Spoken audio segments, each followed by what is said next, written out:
melawai.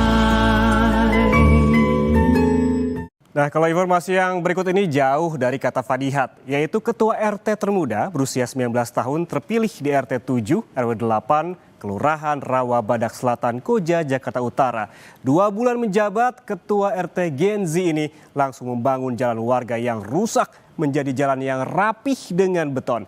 Seperti apa gebrakannya? Berikut liputannya untuk Anda.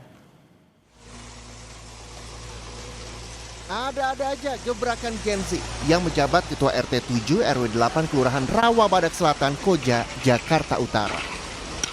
Program perbaikan jalan rusak langsung direalisasikan. Satu persatu warga bersama pengurus RT mengecor jalan yang rusak di permukiman. Dengan menggunakan dana biaya bantuan operasional ditambah biaya pribadi dan hasil swadaya masyarakat, jalan warga sepanjang 100 meter yang tadinya rusak kini telah dibeton. Menghabiskan dana sebesar 20 juta rupiah lebih, pembangunan jalan warga rampung dalam hitungan hari.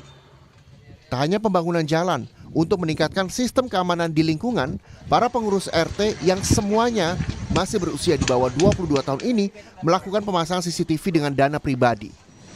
Bahkan, kerja bakti juga rutin digelar untuk mengurangi resiko banjir akibat penumpukan sampah.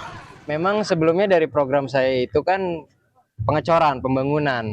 Dan juga awalnya itu memang saya melakukan pengecoran itu rencana sebulan ke depan. Tapi karena saat itu ada kejadian truk terguling di situ dan sehingga mengakibatkan jalan hancur, maka malam itu kita perbaiki langsung. Rapatkan.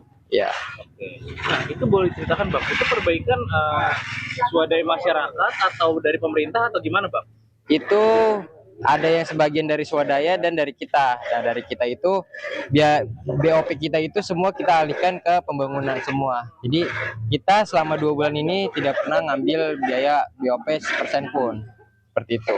Berarti nggak ada sama sekali dari pemerintah ya Bang? Sama sekali tidak ada dari pemerintah. Kepedulian dan keinginannya untuk berkontribusi dan bermanfaat bagi lingkungan inilah yang mendorong Syahdan, Ketua RT Gen Z bersama kedua temannya bertekad menjadi pengurus lingkungan. Mereka senang bisa berpartisipasi dan menuangkan ide kreatifnya untuk kepentingan masyarakat. Kedepan diharapkan banyak Gen Z lainnya di seluruh penjuru tanah air yang ikut serta peduli dan bisa bermanfaat bagi lingkungan sekitar. Prasetyo, Kompas TV, Jakarta.